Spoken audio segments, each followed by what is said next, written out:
কি ভাবছেন চিকেন বিরিয়ানি কিভাবে হয় জানেন না রেসিপিটা? তো অবশ্যই আমার চ্যানেলটিকে ফলো করুন। তো প্রথমে চিকেনটাকে পরিমাণ মতো টক দই দিয়ে দেবো, তারপর দিয়ে দেবো পরিমাণ মতো লবণ, এরপর হলুদ গুঁড়ো, জিরে গুঁড়ো, লঙ্কা গুঁড়ো, গোলমরিচ গুঁড়ো দিয়ে দেবো অল্প অল্প পরিমাণে। এগুলো দেওয়ার পর এরপর দিয়ে দেবো সরিষার তেল দেওয়ার পর ভালো করে এটাকে মিক্সড করে নেব, অর্থাৎ ভালো করে ম্যারিনেট করে রেখে দেবো 40 মিনিট ধরে। তো মাংসটাকে ম্যারিনেট করা কমপ্লিট হয়ে গেছে। এরপর আমরা ডালটাকে ধুয়ে ভালো করে ভিজিয়ে রেখে দিয়েছি 40 থেকে 1 ঘন্টার মতো। পরে মশলাটিকে ভালো করে ভেজে নেব। বিরিয়ানি মশলা বাজার থেকে কিনে এনে এটাকে ভালো করে ভেজে নিয়ে পেস্ট করে নেব।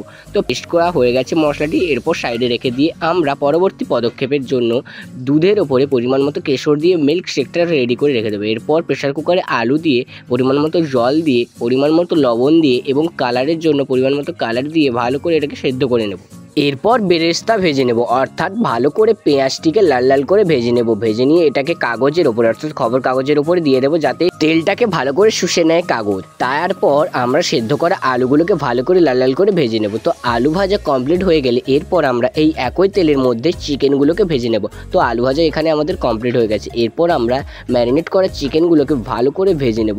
ম্যারিনেট করা চিকেনগুলোকে ভেজে নিলে অর্থাৎ বিরিয়ানি করার সময় কোনো চিকেনগুলোকে ভেঙে যাবে না, অর্থাৎ মাংসগুলো কোনো ভেঙে যাবে না, তাই জন্য এটাকে ভালো করে ভেজে নিয়ে তুলে নেব। এরপর ভিজিয়ে রাখা চালটা সেদ্ধ করার জন্য অর্থাৎ ভাত করার জন্য এরপর চালটাকে এর মধ্যে দিয়ে দেবো, জলের মধ্যে দিয়ে দেবো। জলের মধ্যে চালটাকে দেওয়ার পর দিয়ে দেবো কয়েকটি তেজপাতা, এরপর দিয়ে দেবো শাহি জিরা এবং গরম মশলা অর্থাৎ দারুচিনি, লবঙ্গ, স্টার। এরপর দিয়ে দেবো পরিমাণ মতো লবণ দেওয়ার পর দিয়ে দেবো লেবুর রস যাতে ভাতটা না লেগে থাকে। এরপর মিক্সার গ্রাইন্ডারে পেঁয়াজ কুচি, আদা কুচি দিয়ে ভালো করে এটাকে পেস্ট করে নেব। পেস্ট করা হয়ে গেছে। এরপর কড়াইতে তেল দিয়ে দেবো জিরে, তেজপাতা এবং গরম মশলা। এরপর দিয়ে দেবো পরিমাণ মতো কুচনো পেঁয়াজ, তারপর দিয়ে দেবো রসুন, পেস্ট করা রসুন পর দিয়ে দেবো পরিমাণ মতো পুদিনা পাতা দিয়ে এরপর দিয়ে দেবো ধনে পাতা পরিমাণ মতো। তারপর ভালো করে নাড়াচাড়া করার পর দিয়ে দেবো পেঁয়াজ ও আদা পেস্ট করার পর দিয়ে ভালো করে নাড়াচাড়া করবো। এরপরে একটি পাত্রে 1 চামচ লঙ্কা গুঁড়ো, হলুদ গুঁড়ো, জিরে গুঁড়ো, গোলমরিচ গুঁড়ো, ধনে গুঁড়ো মিক্সড করে নেবো জল দিয়ে। এরপর এই মিক্সড করা জলটি এর মধ্যে দিয়ে দেবো, অর্থাৎ মশলার মধ্যে দিয়ে ভালো করে কষে নেবো মশলাটি।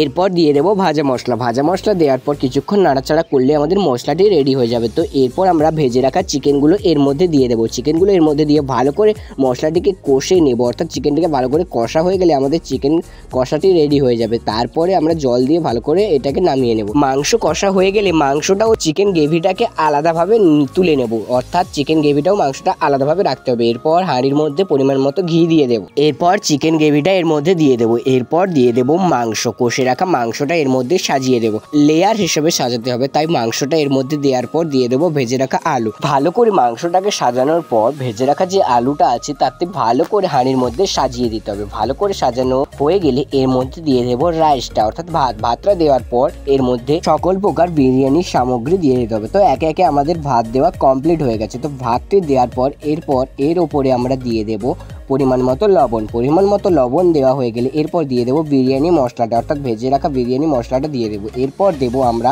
প্রথম থেকে মিক্সড করে রাখা দুধের মধ্যে কেশরটি, এতে অল্প পরিমাণে দুধের মধ্যে কেশরটি যে মিক্সড করে রেখেছিলাম সেটা দিয়ে দেবো। তো এরপর দিয়ে দেবো আমরা মিক্সড করে রাখা কেওড়ার জল, গোলাপ জল ও আতর। এগুলো পরিমাণ মতো দেওয়া হয়ে গেলে এরপর আমরা দিয়ে দেবো ধনে পাতা কুচি ও পুদিনা পাতা ও ধনে পাতা দেওয়া কমপ্লিট হয়ে গেলে এরপর দেবো বেরেস্তা, অর্থাৎ ভেজে রাখা পেঁয়াজ। তো এইভাবে একে একে করে ভালো করে হাঁড়িটাকে ভর্তি করে লেয়ারের হিসেবে সাজিয়ে নেব। বিরিয়ানি সাজানো হয়ে গেলে এরপর হাঁড়ির মধ্যে ঢাকনাটা দিয়ে তার চারিদিকে আটা লাগিয়ে দেবো। তারপরে 40 থেকে 1 ঘন্টা হালকা আঁচের মধ্যে বসিয়ে রাখলে বিরিয়ানিটা হয়ে যাবে। তো আমাদের বিরিয়ানির রেসিপি কেমন হয়েছে অবশ্যই কমেন্ট করে জানাবেন এবং বাড়িতে এইভাবে বিরিয়ানি রেঁধে অবশ্যই খাবেন। তো কেমন হয়েছে রেসিপিটা কমেন্ট করে জানান এবং সাবস্ক্রাইব করুন নতুন রেসিপি জানার জন্য।